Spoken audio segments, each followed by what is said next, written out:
Quand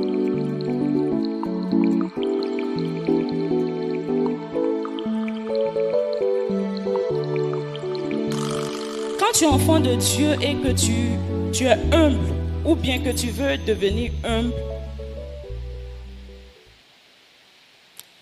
il y a une certaine façon de se comporter, il y a une certaine manière de se comporter, que ce soit à l'église, que ce soit au travail, que ce soit en tout cas partout où tu te trouves, il y a cette manière-là de se comporter. Mais l'humilité en elle-même, là, c'est quelque chose, souvent l'humilité, il y a des personnes qui naturellement sont humbles. Alléluia. Naturellement, tu trouves les personnes là, ces personnes sont humbles. Il y a des personnes aussi qui apprennent à devenir humbles. Il y a des personnes aussi, on ne sait pas où ils sont. Eux, ils font semblant. Ils font semblant. Quand ils voient quelque chose, bien, oh, et puis ils vont, oh. Mais un jour, si tu as un problème, c'est à cause de Dieu, hein. Alléluia. Ça, c'est quelqu'un qui fait semblant. C'est à cause de Dieu, hein. Mais quand ça est en toi, là, même quand c'est chaud, l'humilité te calme. Parce que ça est en toi, c'est naturel. Ça te calme. Au fait, l'humilité, c'est rattaché, même si on peut voir, à la sagesse. Ça te rend sage. Ça fait que devant tout ce qui va se passer, devant tout ce qui peut t'agiter, devant tout ce qui peut te rendre, l'humilité fait que ça te rend sage. Et tu sors vainqueur devant toutes ces situations. Mais tu ne le fais pas pour t'attendre à ce que tu sois vainqueur ou bien à ce que tu aies une récompense. Parce que c'est en toi. Tu le fais comme ça. Et quand tu le fais là, Dieu il voit. Quand tu le fais, Dieu il voit. Et Dieu, quand tu as ce caractère d'humilité en toi, toi-même tu ne sais pas, mais Dieu travaille avec toi. Alléluia. Il aime ça, donc il travaille avec toi sans que tu ne le saches. C'est pour cela, regardez la vie de quelqu'un qui est humble, qui a ça en lui-même personnellement. La personne avance. Quelles que soient les difficultés qu'on va mettre devant la personne, quels que soient les obstacles qu'on mettra devant la personne avance. Et souvent on demande à la personne, mais quel est ton secret? Alléluia. Quel est ton secret? Mais lui là même, il est comment? Et puis malgré tout ce qu'on met comme piège, la personne là, tu as l'impression qu'il y a, souvent même on dit, oh, lui là même il a fait un médicament. Mais c'est dans ça Dieu dit, reste humble, ne parle pas. Vous savez, une épreuve là, Dieu ne va pas t'envoyer une épreuve qui va faire du bien à ton cœur. Tu ne vas pas vivre une épreuve qui vient, tu entends vivre l'épreuve et puis tu dis, épreuve, oh, je suis content de toi. Non. Mais l'épreuve là, c'est ce qui va te faire mal. Plus ça te fait mal, plus tu comptes sur le Saint-Esprit, plus le Saint-Esprit te donne la force, les capacités de dominer l'épreuve, de surmonter de l'épreuve et de te mettre au-dessus de l'épreuve. Et en même temps, il te rend sage. Quand tu veux devenir humble, c'est vrai, en même temps que le Saint-Esprit est en train de te communiquer l'humilité, en même temps, il te rend sage, il te rend mature. Parce que pour quelqu'un peut-être qui était agité, qui à chaque fois devant les choses disait non moi là, non moi là. Mais pour la personne qui veut devenir humble, la personne n'est plus agitée. La personne est calme. Parce que c'est ce que l'humilité demande. La personne est calme. La personne, même quand la personne s'agite, souvent que le Saint-Esprit rappelle la personne. Parce que tu as tellement prié que le Saint-Esprit voit tellement que tu veux changer. Que même quand tu veux aller un peu, quand tu fais un peu, il vient rapidement te rappeler. N'oublie pas. Et automatiquement tu te calmes. Et la sagesse la maturité de Dieu commence maintenant à s'installer en toi. Et quand c'est comme ça, tu as l'impression qu'il y a une voix douce qui vient qui dit, tu vois, non, ne parle pas, reste tranquille. Et en même temps, la voix là t'apaise. Ça t'apaise. Parce qu'en temps normal, ce qui se passe devant toi là, ça doit te révolter, ça doit te... C'est ce que, mais cette voix-là, qui sait que tu as besoin d'un changement, qui sait que tu réclames ce changement en toi, cette voix-là vient et ça t'apaise. Tu vois, reste calme. Ne dis rien. Regarde. Demande pardon, ça ne fait rien. Alléluia. Ça, c'est la deuxième. Maintenant, la troisième personne, ce sont des personnes. Dans la troisième personne, il y a deux sortes. Il y a d'autres, eux-mêmes là, ils sont orgueilleux. Eux-mêmes, ils savent. Et puis, ils te disent, mon cher, ceux qui sont humbles, on les a vus ici, ils ont marché sur eux. Moi, je ne suis pas comme ça. Moi, on ne marche pas sur moi. Voilà. Tu as fait là, en même temps, on se clash et puis c'est fini. Lui, il sait, il reconnaît. Mais il n'est pas prêt à changer. Parce qu'il se dit que c'est comme ça son combat est. Il faut être comme ça pour pouvoir dominer, pour pouvoir régner, pour pouvoir être au-dessus. Parce que quand tu es homme, souvent, quand tu es homme, ils ont une manière de te voir, on te voit comme quelqu'un qui n'est pas intelligent. Donc l'orgueilleux, lui, il pense que celui qui est homme là, il n'est pas normal. Donc lui, il reconnaît. Il reconnaît. Maintenant, deuxième côté dans la même partie, c'est lui qui fait semblant d'être humble. Lui qui fait semblant d'être humble, là, lui, il est dangereux, dangereux, dangereux. C'est-à-dire, lui, il vient devant toi comme un agneau. Maman, papa, tanti, tout ce que tu dis, on va faire. Quand on dit quelqu'un a fait quelque chose, vraiment, ceux-là même, je leur ai donné au conseil jusqu'à je suis fatiguée. Alléluia. Hey. Quand on dit, où il y a bon nom là, celui qui cherche à être, c'est lui qui court. Je suis là, oh. Alléluia. Ça, c'est lui qui est faux là. Mais derrière, il a un autre comportement. Il commence à dire, je sais ce que je veux.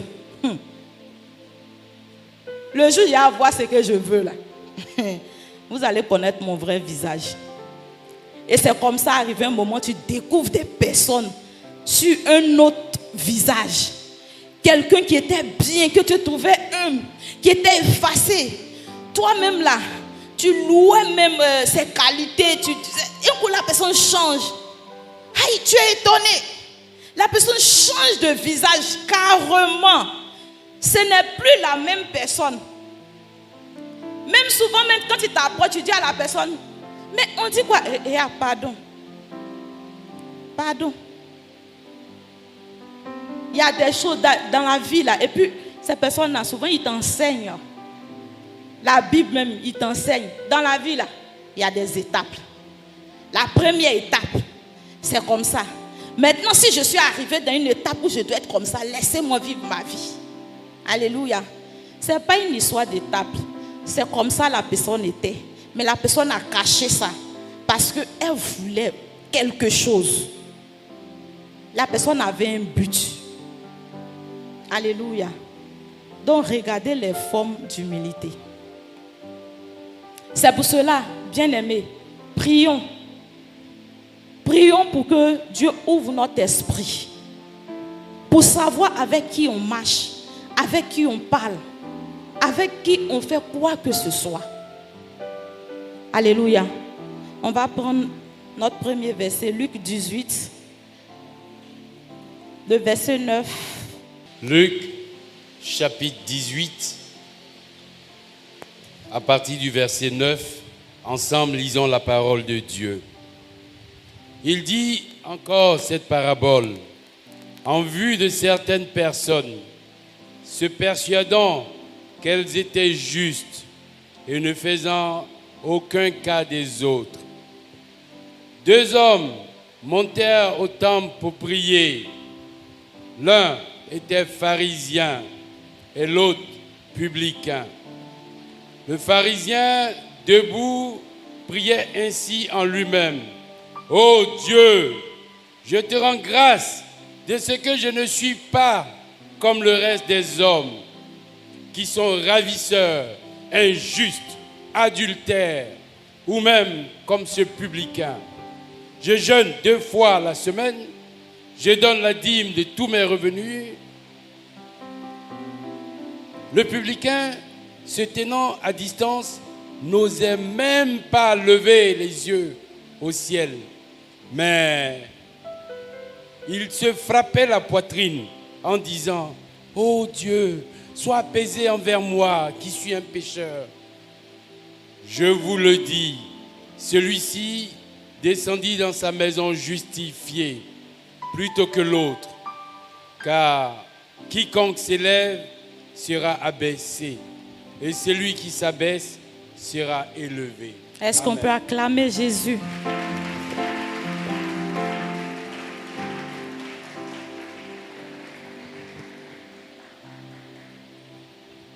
Le tableau que j'ai montré là se retrouve dans ces passages-là. L'autre dit quoi? Oh Dieu, aie pitié de moi, Seigneur. Regarde mon Dieu, regarde ce que je fais dans ta maison. Regarde tout le bien que je fais autour de moi. Et effectivement, il fait. Et ça fait que tous ceux à qui il fait, tous ceux qui voient, ils se disent que, oh, le monsieur là, il est bien. Oh, la femme là, elle est bien. Oh, regarde. Alléluia. Mais ils ne connaissent pas la seconde nature, la seconde personne de la personne. Ils ne savent pas que c'est une fausse humilité la personne est en train de faire. Oh, la personne fait ça pour qu'en retour, Dieu fasse quelque chose parce qu'il va partir devant Dieu. C'est comme si la personne fait un kachi-kachi. Je ne sais pas si vous connaissez kachi-kachi. Un temps, il y a des gens qui se promènent. Ils ont peut-être des biens, des choses, et puis ils viennent, ils disent kachi-kachi. C'est-à-dire, si tu as ça, si tu as un bracelet, tu donnes, et puis lui, s'il y a casserole ou bien soupière, il te donne. Donc, il y a des gens, c'est comme ça. Eux, leur manière d'être humble, là, c'est un kachi-kachi. C'est-à-dire, ils le font pour que Dieu fasse quelque chose dans leur vie. Mais pourtant, là, quand tu es humble, là, tu ne le fais pas pour que Dieu fasse quelque chose dans ta vie. Tu le fais pour hériter le royaume des cieux. Ce n'est pas pour que Dieu fasse quelque chose dans ta vie. Dieu, il te montre un chemin. Il te dit, si tu veux être dans mon royaume, si tu veux bien vivre, si tu veux être en paix, voici comment tu dois te comporter. Dieu ne dit pas, il n'a pas dit, il faut devenir humble pour être riche, ou bien pour que je te fasse justice, ou bien je fasse... Non, l'humilité même là, quand tu pratiques l'humilité, tu marches selon l'humilité. Déjà, il y a des choses qui sont rattachées à l'humilité. Tu n'as pas besoin de prière, tu n'as pas besoin de jeûner pour que ces choses-là se manifestent dans ta vie, pour que ces choses s'accomplissent dans ta vie. Parce que c'est rattaché déjà à ce que tu vis. C'est rattaché à ta manière de te comporter. C'est rattaché à ta manière de comprendre et de voir les choses.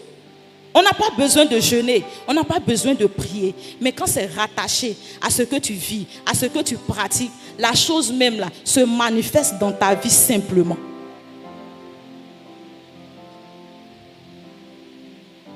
Il dit, je paye ma dîme. Je fais tout, oh Dieu. Et c'est sa prière. Une prière même pas humble. Seigneur, me voici, regarde. Tu as dit dans ta parole qu'un enfant de Dieu doit pas rester à la queue, mais à la tête. Seigneur, pourquoi je suis à la queue? Le Seigneur dit, cherche pourquoi je te mets à la queue. Alléluia. Sinon, quelqu'un qui dit tu seras à la tête et non à la queue. Et puis tu te retrouves, tu sais que la personne là, c'est un Dieu vrai, un Dieu juste, un Dieu de vérité, un Dieu fidèle, un Dieu que son oui est oui. Alléluia.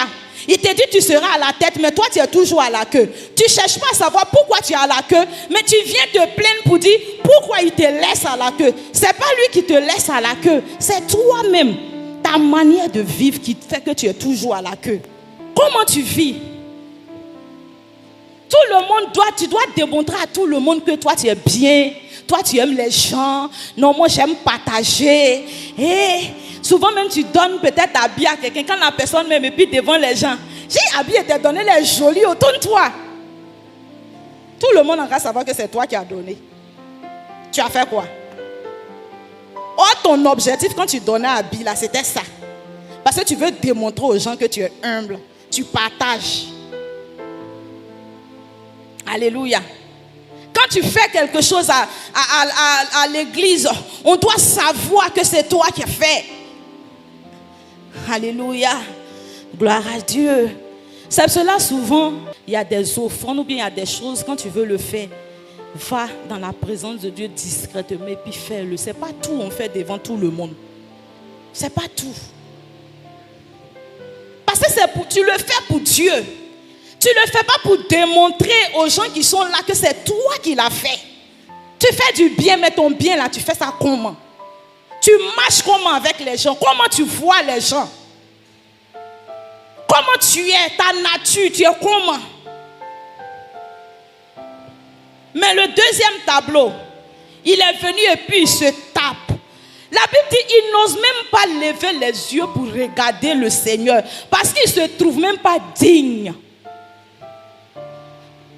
de prier même de sa vie. Quand il regarde sa vie là, il sait que sa vie là, c'est pour cela que j'ai dit tout est grâce. Sa vie là, c'est une simple grâce. Sinon, il ne mérite même pas. Alléluia. Il baisse la tête et dit, oh Dieu, je ne peux même pas te regarder parce que j'ai honte moi-même. Et à ce que j'ai fait la dernière fois là. Parce que lui, c'est quelqu'un qui est naturellement humble. Donc quand il regarde, il est homme. Et son côté humain, son côté chair a fait que la dernière fois là, peut-être il s'est emporté quelque part où il ne devrait pas s'emporter. Ou bien il a eu un comportement bizarre. Donc il a honte. Parce que ce n'est pas ce qu'il est. Ce n'est pas comme ça il est. Donc la personne là, cette personne, elle a honte même de son comportement.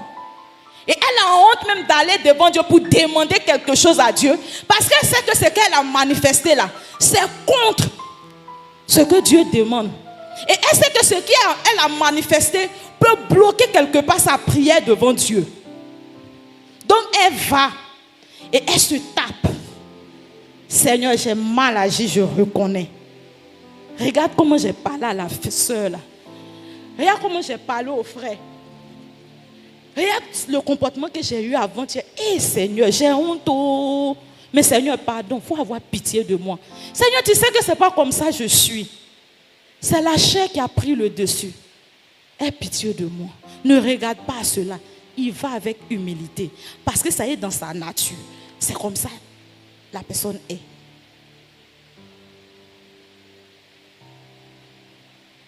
On demande qui des deux personnes Dieu va exaucer. C'est pour cela souvent on se plaint. Dieu, tu es où dans ma vie? Mais regarde ces deux tableaux. Regarde où tu es. Dans ces deux tableaux-là. Mets-toi quelque part. Là, tu vas savoir où Dieu est dans ta vie. Il y a des réponses là. Dieu n'est pas, il ne doit même pas descendre pour venir nous dire. Nous-mêmes, par notre propre vie, par notre manière de marcher, par notre manière de faire, notre conscience là, doit nous donner notre réponse.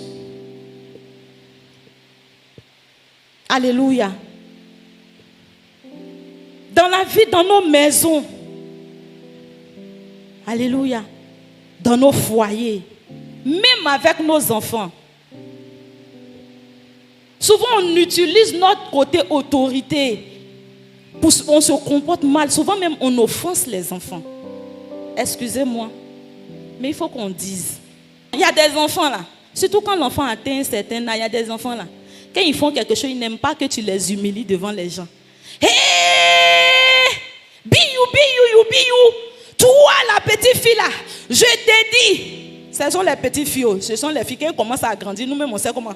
Je t'ai dit, tu t'es promené jusqu'à dans le quartier là. C'est-à-dire, tu es en train d'insulter la fille. Tout le quartier sait.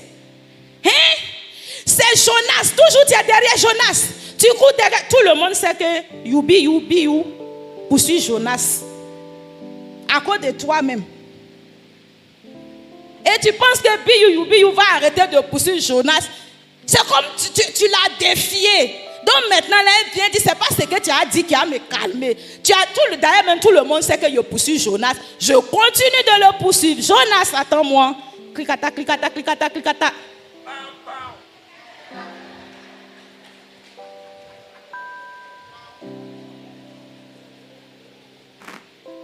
Ce sont des réalités. Et on ne se rend même pas compte que on est un peu exagéré. Quand tu veux parler à un enfant, prends l'enfant calmement. Ça a la conscience de l'enfant, tu dois parler. Apprenons à protéger nos enfants. Apprenons à couvrir nos enfants. Tu ne dois pas toujours étaler les fautes, les faiblesses de tes enfants. Toi, j'ai dit que, devant tout le monde. Alléluia. Souvent aussi, nous les femmes, qui ont des servantes, les filles, elles viennent pour nous aider. Nous sommes là pour ça. Elles viennent pour t'aider. Toi aussi, tu es là pour l'aider. Souvent là, ce n'est pas devant les enfants. Tu dois venir parler sur la... Toi, tu as que je te paye pour ça. Demain, là, ton enfant va parler sur la servante. Parce que tu fais ça devant lui. C'est l'enfant de quelqu'un. Tu fais ça devant l'enfant. Alléluia. Dans nos foyers aussi. Aujourd'hui, j'ai laissé les femmes respirer un peu. Les hommes, acclamez pour vous-même.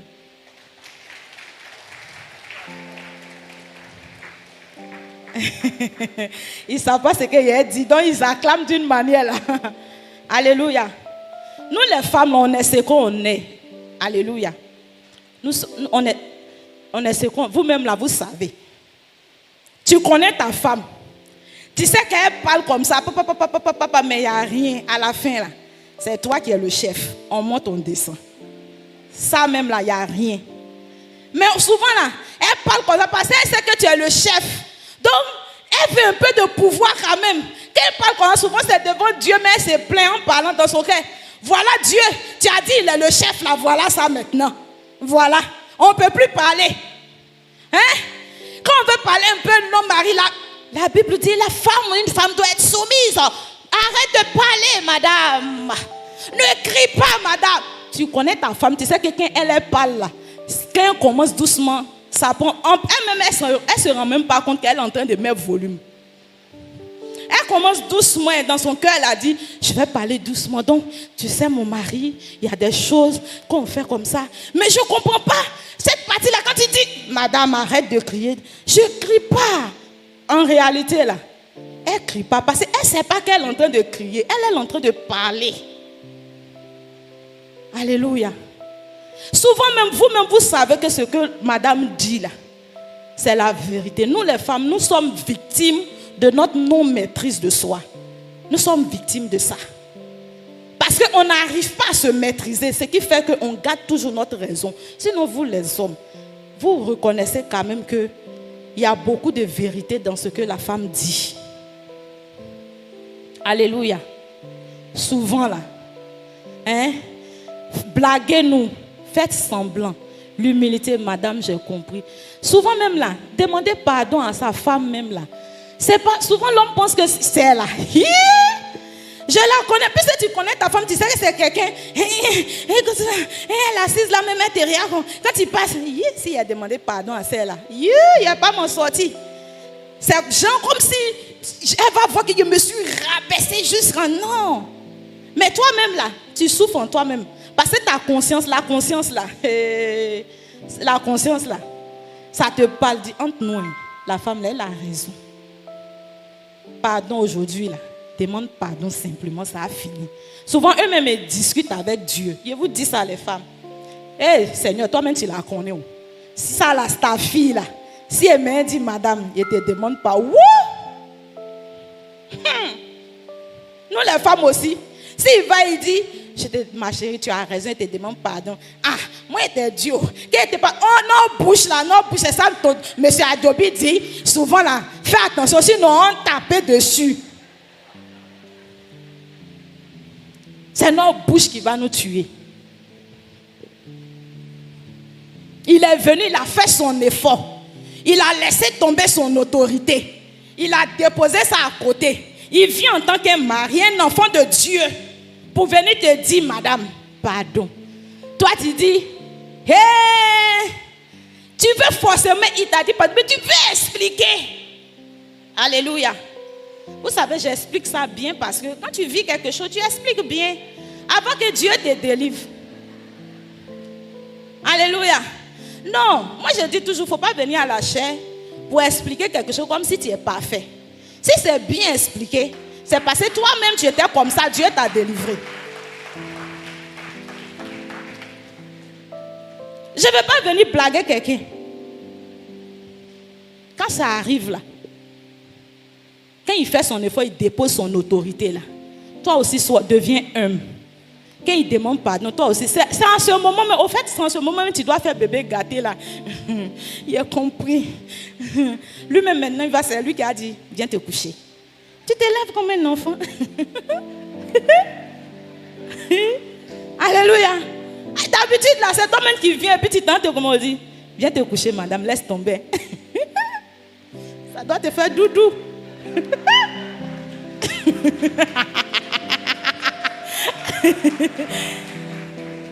Viens te coucher tranquillement. Tu vas voir jusqu'au petit matin. L'argent va sortir. Mais nous sommes victimes de notre non-maîtrise de soi, nous les femmes. Prions pour que Dieu nous délivre. Proverbe 15, verset 33 dit quoi? Proverbe 15, le verset 33. La crainte de l'Éternel enseigne la sagesse. Et l'humilité précède la gloire. Alléluia. Amen. Amen. C'est ce que j'ai dit. L'humilité précède la gloire. Quand tu es humble, il est facile d'obéir même à Dieu. Parce qu'il faut être humble pour pouvoir comprendre ce que Dieu veut de toi. Quand tu es humble, c'est-à-dire que l'humilité dévance même ce que Dieu doit faire dans ta vie là. L'humilité que tu manifestes naturellement devant Dieu dévance ce que Dieu doit accomplir dans ta vie. Ça fait que la chose vient rapidement près de toi. Parce que tu manifestes un caractère, c'est comme l'aimant. L'aimant, c'est comme si ta bénédiction, la grâce que Dieu doit te donner, c'est sous forme d'aimant, c'est là-bas. Et toi, tu es en train de pratiquer, tu es en train de te comporter et tu deviens un aimant aussi. Et quand c'est comme ça, forcé, l'aimant que tu deviens va attirer l'aimant qui est là-bas, qui vient. Et quand c'est comme ça, là, ça ne vient pas doucement. Un coup, tu es là et puis tu t'entends, bah.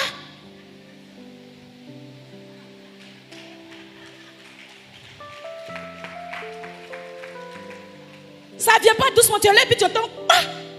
C'est comme ça, souvent tu vois des gens qui sont tués, puis un coup, boum! Un coup, bim! Tout change. Et on est là, on dit, mais attendez, c'est pas tout qui est diable. C'est pas tout, on est parti chez féticheur. Mais Dieu aussi, là, il y a bénédiction rapide aussi chez Dieu.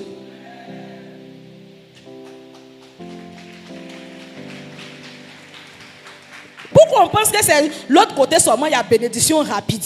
Si ton comportement manifeste que tu as une bénédiction rapide, la bénédiction va venir rapidement à toi parce que tu manifestes un comportement qui va maintenant dans le quartier des bénédictions rapides au ciel.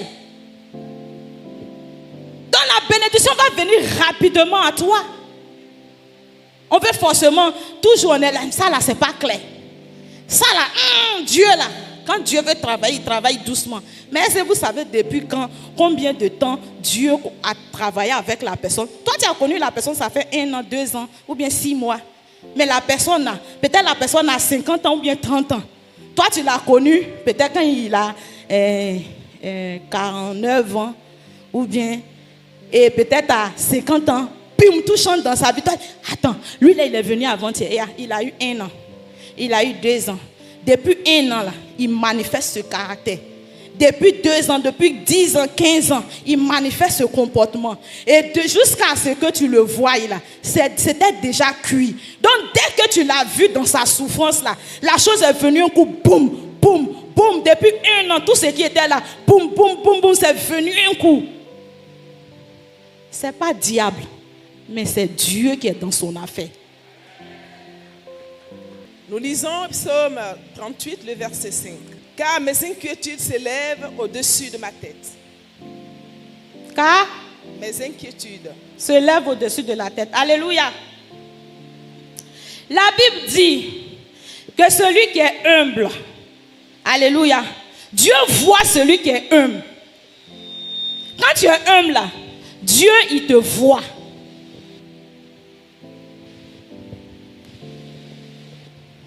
Alléluia. Dieu il te voit. Tu n'es pas caché.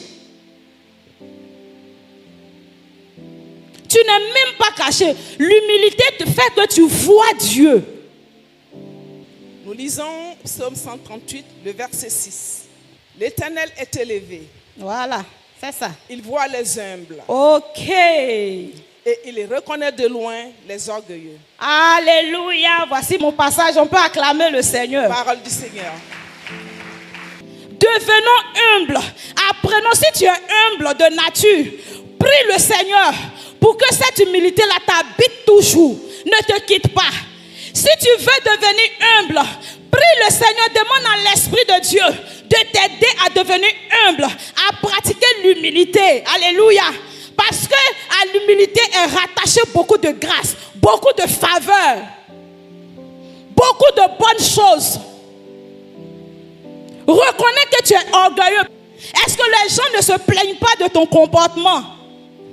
Est-ce qu'il y a des choses que les gens ne te reprochent pas, qui à chaque fois fait surface, qui à chaque fois prend le dessus? À chaque fois on te reproche la même chose et tu persistes, tu insistes, tu dis c'est comme ça je suis. C'est comme ça je suis. Mais comme ça que tu es là, ça n'arrange pas Dieu. Deviens comme Dieu veut. Mais ne sois pas comme tu es, comme tu veux être. Mais deviens comme Dieu veut. Pour que Dieu puisse changer ta vie. Pour que Dieu puisse changer ton histoire. Être humble là, c'est pas forcément partager ou bien donner quelque chose. Non. Être humble là, on doit prier pour que ça soit une nature. Pour que ça soit une nature partout. Apprends à demander pardon quand tu dois demander pardon. Apprends à te rabaisser quand tu dois te rabaisser. Apprends à fermer les yeux quand tu dois fermer les yeux. Apprends à devenir petit quand tu dois être petit. Acceptons les reproches. Parce que ce sont les reproches qui font de nous de personnes renouvelées. Parce que tu les acceptes et tu acceptes ta transformation. Tant que tu acceptes les reproches, ta transformation continue. Tant que tu acceptes les reproches, Dieu continue de te transformer. Tant que tu acceptes les reproches, Dieu il change. Il change ta personne. Il change la manière dont on te voit. Il change ton aspect. Parce que ce que tu es en train de faire, l'humilité te fait grandir. L'humilité te rend mature. Quand tu es humble, Dieu te justifie, peu importe le nombre d'années, peu importe ce qu'on va dire de toi. Dieu va te justifier un jour. Il le fera. Il le fera. Il ne va pas te laisser dans la honte, jamais.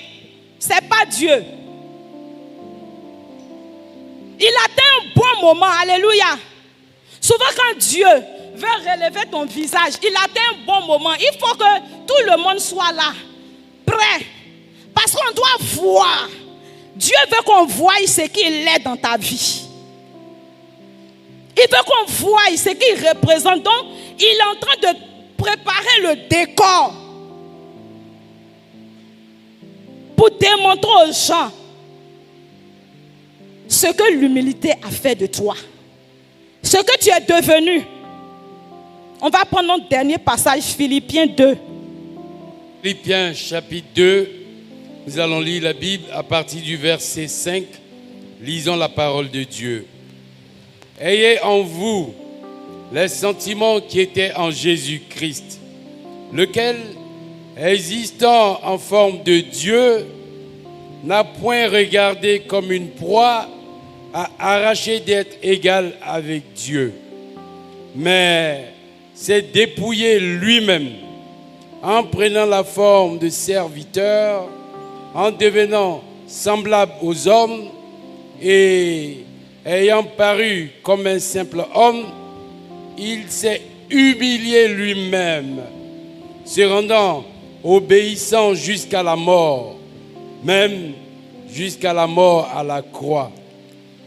C'est pourquoi aussi Dieu l'a souverainement élevé et lui a donné le nom qui est au-dessus de tout nom. Est-ce qu'on peut acclamer Jésus-Christ de Nazareth?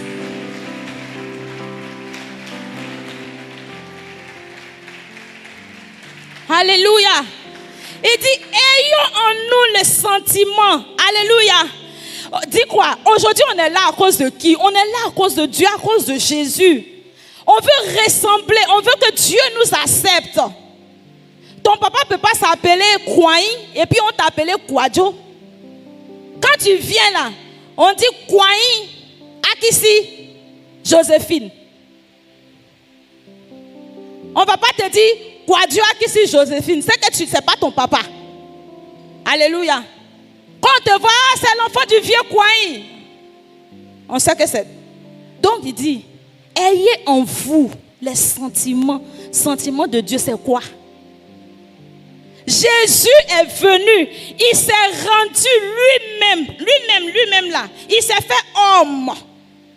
Il s'est rabaissé, il s'est humilié, il a enlevé son manteau de roi de gloire, il a enlevé son manteau de prince, il a enlevé son manteau du Dieu vivant, il a enlevé son manteau de celui-là même qui est assis sur le trône, alléluia, parce qu'il sait que c'est en s'humiliant, il sait que dans l'humilité il y a une force, alléluia, c'est lui qui nous a enseigné, il dit je vais sauver mes enfants, mais je dois utiliser l'âme de l'humilité, parce que c'est l'âme de l'humilité qui donne la victoire. Si je veux avoir la victoire sur la terre pour que les enfants, les élus de Dieu soient sauvés, je dois utiliser l'âme de l'humilité. La Bible dit il s'est dépouillé là-bas. Il a enlevé toute sa couronne. Il a enlevé son manteau. Il a tout enlevé. Et il a pris un corps de pécheur. Alléluia.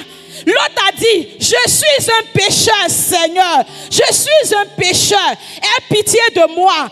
Alléluia. Le Seigneur veut venir sauver un pécheur.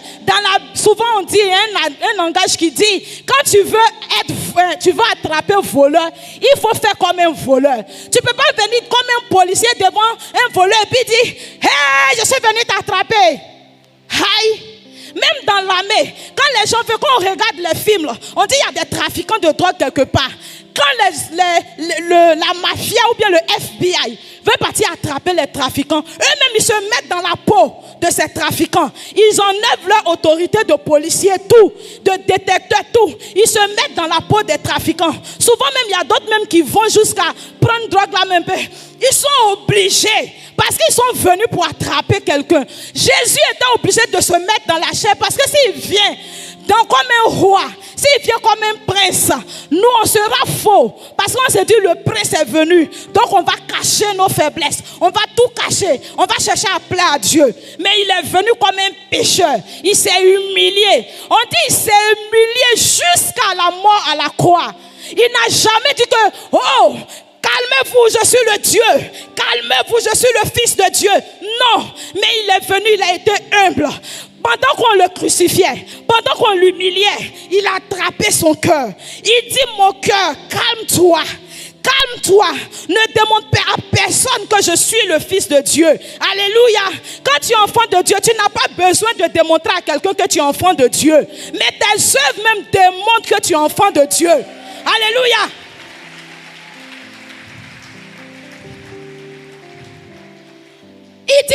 toi, ne démontre pas que je suis un enfant de Dieu. Alléluia. Si avec tous les miracles que Jésus a fait, avec tout ce que Jésus a accompli, si jusqu'à là encore, personne ne croit qu'il est le Fils de Dieu, si jusqu'à là encore, on va jusqu'à le crucifier, jusqu'à le tuer à la croix, qu'est-ce que Jésus va démontrer encore? Qu'est-ce qu'il va dire là encore? Qu'il va dire aux gens qu'il est vraiment Jésus, le Fils de Dieu. Qu'est-ce qu'il va faire? Ils ont vu tout ce que Jésus a démontré, tout ce que Jésus a fait, les miracles. Qui a fait ça? Jésus il a tout fait pour montrer. Lui, il ne voulait pas démontrer, mais il a tout fait pour qu'on sache qu'il est véritablement le Fils de Dieu. Il n'est pas venu démontrer qu'il est le Fils de Dieu, hein, mais ses œuvres même démontraient qu'il était enfant de Dieu. Il était le Fils de Dieu. Alléluia. Il est resté humble jusqu'à... En aucun moment, Jésus a décidé de reprendre son manteau. En aucun moment, il a décidé de reprendre tout ce qu'il a... On dit qu'il s'est dépouillé. Donc, il a enlevé beaucoup de choses. En aucun moment, il a décidé de prendre tout ça pour porter. Ils sont venus l'attraper. Un de ses disciples a pris. Il a tranché l'oreille. Il dit, remets ça à sa place. Ne sois pas orgueilleux. Remets. Laisse-le faire ce qu'il veut. Parce que Jésus savait que à l'humilité est rattachée la gloire de Dieu. À l'humilité est rattachée la bénédiction de Dieu. À l'humilité est rattachée les bonnes grâces de Dieu.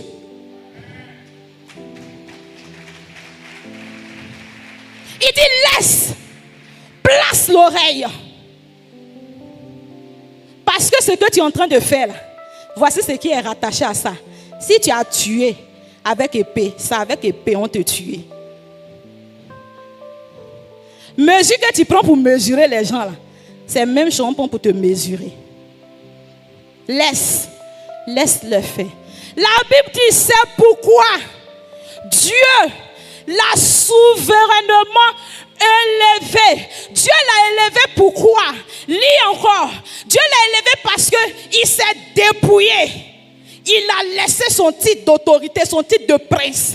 Il s'est dépouillé. Il est venu en tant qu'homme, en tant que pécheur. Il est venu manger avec nous les pécheurs.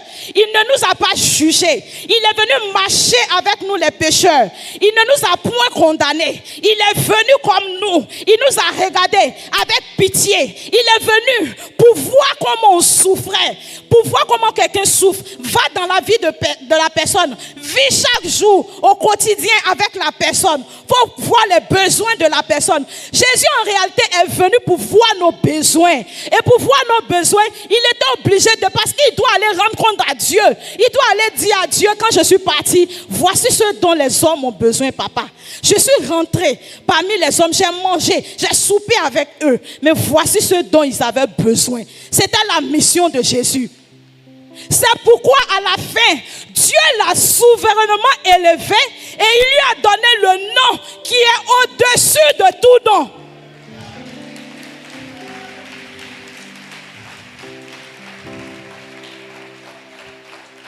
Dieu lui a donné les noms qui déplacent les montagnes, les noms qui changent, alléluia. C'est pour cela, si tu l'as dans ta vie, alléluia, tout change dans ta vie. Si tu l'as dans ta vie et que l'humilité s'installe à toi et que tu deviens cette personne, les grâces rattachées à l'humilité vont te poursuivre, alléluia. Ça ne te suit pas, mais ça te poursuit. C'est obligé de te suivre parce que tu fais quelque chose qui fait courir la grâce de Dieu sur toi. Tu fais quelque chose qui emmène rapidement la grâce de Dieu sur toi. Alléluia. Tu fais quelque chose qui fait que Dieu se lève sur son trône. De la manière dont il dit, je n'ai jamais vu quelqu'un avec une telle foi. Dieu doit se dire, je n'ai jamais vu quelqu'un qui manifeste l'humilité comme ça sur la terre. C'est ce qu'il doit dire de toi. Alléluia. C'est ce que Dieu doit dire de toi. Alléluia. Soyons humbles. Pratiquons l'humilité. L'humilité commence depuis notre maison. Depuis la maison. Ça doit nous suivre partout. Alléluia. Groupe musical. L'humilité doit nous suivre partout. Bien-aimé, ce matin, je suis venu te dire, sois humble. pratique l'humilité, car il y a des grâces qui sont attachées à cette humilité. Pratique l'humilité. Tu vas voir que dans ta vie, ce n'est pas tout qui est prière. Il suffit d'obéir à la parole de Dieu et Dieu change ta vie à travers l'humilité. Est-ce qu'on peut se lever et acclamer puissamment Jésus?